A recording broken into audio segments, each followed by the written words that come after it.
The world was left heartbroken as news broke of the sudden and tragic death of beloved football star Diogo Jota and his younger brother Miguel, who lost their lives in a devastating road accident in Portugal.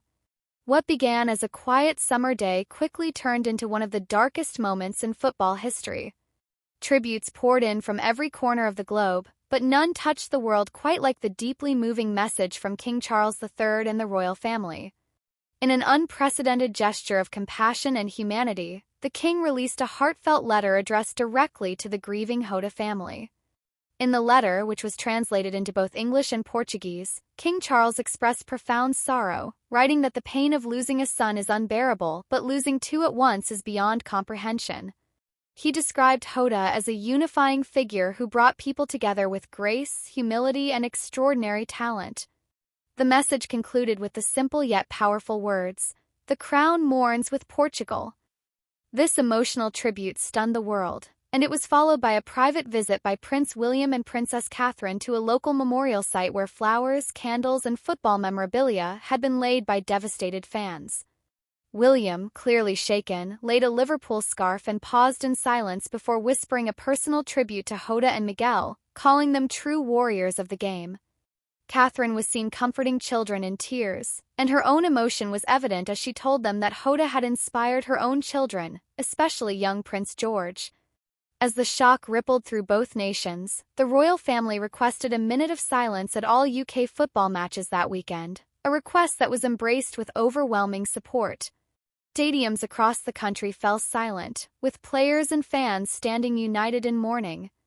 At Anfield, Jota's home ground, a tribute message appeared on the big screen that read, "In loving memory of Diogo and Miguel. With eternal respect, the royal family." The moment triggered an outpouring of emotion, with fans openly weeping and entire crowds collapsing in grief. In Portugal, a national day of mourning was declared, with flags at half-mast and thousands holding vigils across the nation. The royal family's continued support didn't stop there.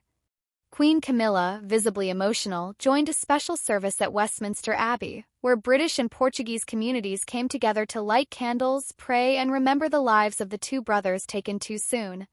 Prince George wrote a heartfelt note saying Jota was one of his favorite players, while Princess Charlotte drew a picture of two angels playing football in the sky. These small but powerful gestures reminded the world that beyond the fame, beyond the crown, the royal family grieved like everyone else. Prince Edward also broke into tears at the Abbey, overwhelmed by the sorrow that filled the air.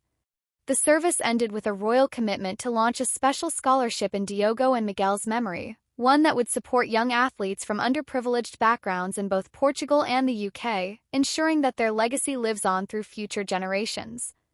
Jota, who rose from humble beginnings in Porto to become one of the Premier League's most beloved stars, was more than just a footballer. He was a son, a brother, a mentor, a light to many. His humility, work ethic, and quiet strength made him not just a champion on the pitch but a hero to fans worldwide. His brother Miguel, though less known, was said to be his closest friend and supporter, and the bond they shared was unbreakable. That makes this loss not just a double tragedy but a piercing heartbreak that words can barely describe. As the candles continued to burn across memorials in Liverpool, London, and Lisbon, one thing became certain: this moment would never be forgotten. The love, respect, and tears shared by millions have immortalized Diogo and Miguel in the hearts of a grieving world. And the royal family, through their sincere and open tribute, reminded everyone that no title, no rank, and no distance can shield a soul from the pain of human loss. Their gesture was not political, not ceremonial, but deeply human. And in doing so, King Charles and the entire royal family showed the world what it means to lead with empathy, compassion, and love. Diogo Jota and his brother may be gone, but their spirit, their story, and their impact will forever remain a part of football's history and of our hearts. May they rest in eternal peace. Tools. ChatGPT can make mistakes.